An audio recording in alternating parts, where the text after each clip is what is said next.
सभा में उपस्थित सभी विद्वान भारतीयों का मैं सौमीर आप सभी को नमस्कार करता हूं। और मेरा जो पेपर का शीर्षक है वह है भारतीय जो राजनीति है वर्तमान समय में और इसकी जो फॉरेन पॉलिसी है, इसी के संदर्भ में है भारतीय फॉरेन पॉलिसी जो चल रही है और वो भी इस कोविड ईरा में। इसके ऊपर मैंने अपना रिसर्च पेपर बनाया है, major challenges to Indian foreign policy कोविड-19 ईरा।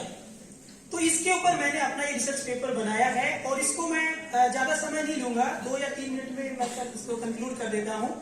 और जैसा कि आप सभी जानते हैं, भारतीय संविधान है, भारतीय संविधान का आर्टिकल 51 ये हमें परमिशन देता है कि भारत है अपने पड़ोसी देशों के साथ में किस प्रकार से संबंध स्थापित करेगा। आर्टिकल 51 और भारतीय संविधान का जो पार्ट है पार्ट 4, इसमें इस बात का वर्णन किया गया है। इसके साथ में मैं यहाँ पर आगे बताना चाहूँ तो वर्तमान समय में जो ये कोविड-19 ईरा रहा है, इसमें कौन कौन से चैलेंज रहे हैं। सबसे पहला जो मेजर चैलेंज रहा है वो है ग्लोबल जो पैंडेमिक है ये रहा है।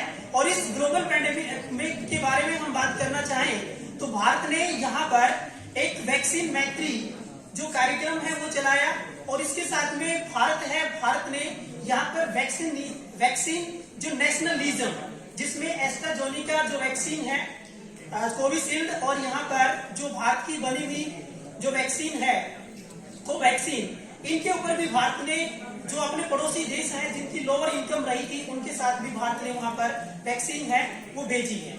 तो एक तो ये वैक्सीन नेशनलिज्म का जो कॉन्सेप्ट है ये भारतीय फॉरेन पॉलिसी का एक नया aspect at the present time में इमर्ज हुआ है। दूसरा यहाँ पर मैं बात करना चाहूँ टेररिज्म के बारे में। तो टेररिज्म है ये कोविड-19 ईरा में, यदि मैं यहाँ पर बात करना चाहूँ 2020 में, तो अमेरिका की एक रिपोर्ट है कि इंडिया टॉप 10 जो देश जिनमें सबसे ज्यादा टेररिज्म हुआ है उनमें भारत की गिनती आती है। सबसे पहले नंबर पर यहाँ पर अफगानिस्तान रहा है जिसमें 17,000 के समथिंग जो टेररिस्ट अटैक हुए थे। भारत के बारे में हम यहाँ पर बात करना चाहे तो 679 यहाँ पर टेरर अटैक रहे। जैसे इससे पहले हमारे एक साथी थे जो भी इस काउंटर टेररिज्म पर बोल रहे थे, उन्होंने इसके बारे में पूछा था कि जम्मू कश्मीर के बारे में यदि हम बात करना चाहें तो यहाँ पर 257 टेरर अटैक ये 2020 में हुए हैं। तो ये अपने आप में भारत के लिए एक सबसे बड़ा चैलेंज हो सकता है। इसका ड्रॉबैक है वो ये हो सकता है कि हमने जैसे ही जम्मू और कश्मीर है इसका जो स्पेशल स्टेटस है आर्टिकल 370 इसको समाप्त किया है, ये इसका एक महत्वपूर्ण कारण इसमें टेरर अटैक का हो सकता है। इसके साथ में मैं नेक्स्ट में बात करना चाहूँ तो यहाँ पर है साइबर अटैक। साइबर अटैक के मामले में यदि हम वर्तमान समय में बात करना चाहें तो भारत का जापान के बाद में दूसरा नंबर है। ये हमारे लिए एक सबसे बड़ा चैलेंज हो जाता है कि साइबर अटैक में पहले नंबर पर जापान है, दूसरे नंबर पर यहाँ पर इंडिया आता है। तो ये भारत की फॉरेन पॉलिसी के लिए एक सबसे बड़ा चैलेंज होता है कि how to tackle this type of condition. तो ये साइबर अटैक का है।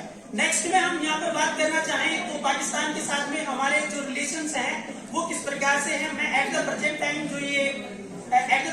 ये 2-3 महीने की न्यूज के बारे में हम बात करना चाहें, पाकिस्तान और इंडिया दोनों का यहाँ पर प्रॉपर जो प्रीफरेंस रहा है पड़ोसी देशों के साथ में मित्रतापूर्ण संबंध स्थापित करना।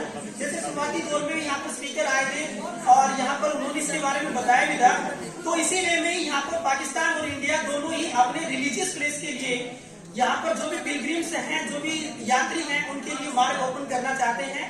तो पाकिस्तान की ओर से जो अटारी बॉर्डर है और वाघा बॉर्डर है वहां पर, और भारत के लिए यहाँ पर निजामुद्दीन जो दरगाह है और अजमेर शरीफ है इसकी जो दरगाह है, इनके लिए अभी एट द प्रेजेंट टाइम जो डायलॉग्स हैं वो दोनों के बीच में स्थापित हो रहे हैं।